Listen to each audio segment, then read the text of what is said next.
Hello Mech Warriors, this is Tyrebator and today I'll be taking a look at one of the new ISA enforcement mechs, the 732b. Now, you might be thinking, why would anyone buy a Highlander for real money? And I completely agree with you. But I was thinking out loud on my unit's forums and someone decided to gift one to me and I thought I would make a review out of it for science. Now, let's take a look at the mech and see where it stands in the Highlander family. Hardpoint wise, the 732b is essentially heavy metal with different hardpoint distribution. It keeps the dual ballistic hardpoints arm of the heavy metal, but the 3 energy hardpoints are moved to its right torso, just like a 732. The missile hardpoints are separated between its left torso and the left arm, which is not very ideal due to convergence problems. Unfortunately, it cannot mount an AC-20 or dual 8 Ultra AC-5s in that arm due to the lower arm actuator. One interesting result of this hardpoint layout is that unlike the heavy metal, which has to expose itself to be able to use its ballistics and energy weapons, there's a lot of side-peeking potential with right-sided builds. You have 2 ballistics and 3 energy hardpoints on the right side and you can do some pretty scary builds utilizing these. The mech can only equip 3 hover jets and frankly all you need is a single one to get around. Class 1 jump jets are not worth the investment in tonnage right now. When we take a look at the quirks, the main appeal of this mech is immediately clear. First, it gets some nice mobility quirks. It has the best acceleration quirks of the Highlanders at 10%, but no deceleration bonuses. S key is for losers anyway, right? Surprisingly, it also gets a unique 10% torso twist rate bonus, which no other Highlander possesses. On the other hand, it doesn't get the plus 5% speed quirk every other Highlander gets. Then we come to the protection quirks, and we see that this mech gets a lot of additional armor to its torso, just like the Zeus. But unlike the Zeus, the Highlander isn't cursed by being a non-jump jet 80 tonner, and it actually has pretty decent hitboxes. So to compare, these quirks take a soldier in body armor and put him in a freaking Iron Man suit. At least on paper. It also gets some nice weapon quirks, but they are very mild and nothing special. The only one worth mentioning is the SRM LRM spread bonus. Overall, the quirks are geared towards making the 732b the most responsive and the toughest of the Highlanders. It seems perfect for brawling, at least on paper. Looking at the build possibilities, one immediately leans towards right-sided builds with a shield left side. You can make some pretty impressive builds such as dual AC-5s and triple large lasers, Gauss and triple large pulses, and so on. After some experimenting, I settled on Gauss as my go-to ballistic on this mech. The reason is simple. The dual AC-5 forces you to stare at your opponent and this mech hates staring at opponents, but more on that later. You can also make brawler builds with SRMs and medium lasers, but doing so you sacrifice a lot of range and heat efficiency. Being hot and slow are the two things you don't want in a brawler. I personally settled on the Gauss and triple large builds build.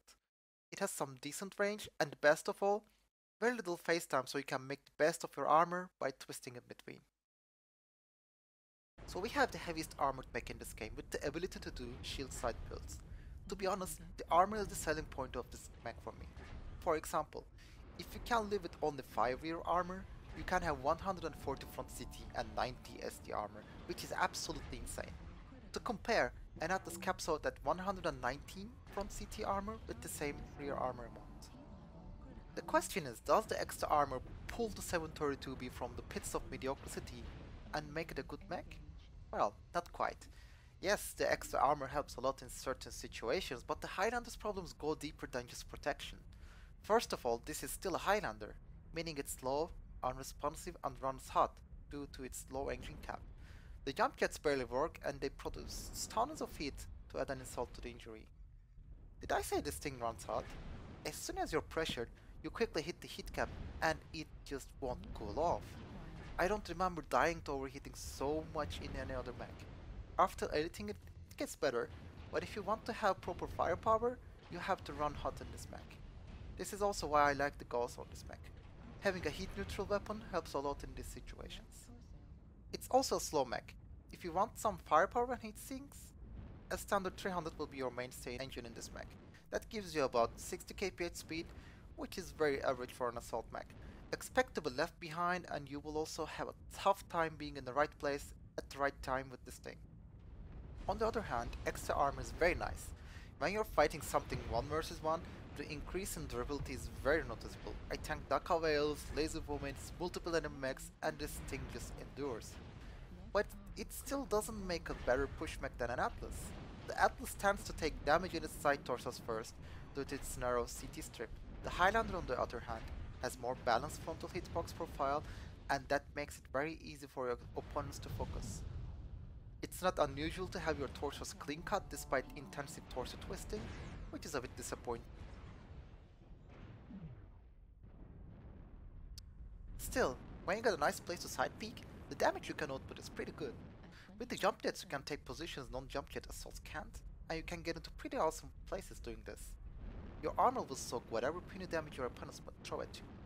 Even though it may seem like you're losing your trades, keep in mind that you can afford to be hit more than any other opponent.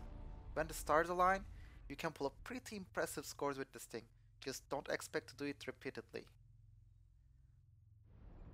For those curious about its brawling potential, it's decent, but the lack of speed, range, and hit capacity makes this a very tedious mech to brawl with. I would rather take a 733C and use the AC-20 to brawl. Overall, the 732b is a distinct addition to the Highlander family.